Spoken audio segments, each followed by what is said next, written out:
Right now, we're seeing a sentiment score of plus 0.29 for artificial intelligence, which stands out against a historical baseline where momentum usually hovers around neutral. This current dip in momentum at minus 0.57 indicates a rare moment of hesitation or caution among developers and users alike. Our API provides you with sentiment data alongside a detailed analysis of semantic clusters, offering insight into how different groups are perceiving AI.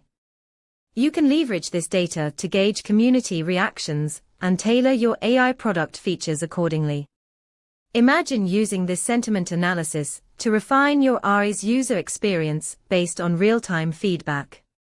By understanding the shifting sentiment, you can prioritize features that resonate most with your audience. To dive deeper into this powerful tool, visit pulsebit.logenterprise.com/docs. Start transforming your insights into action today.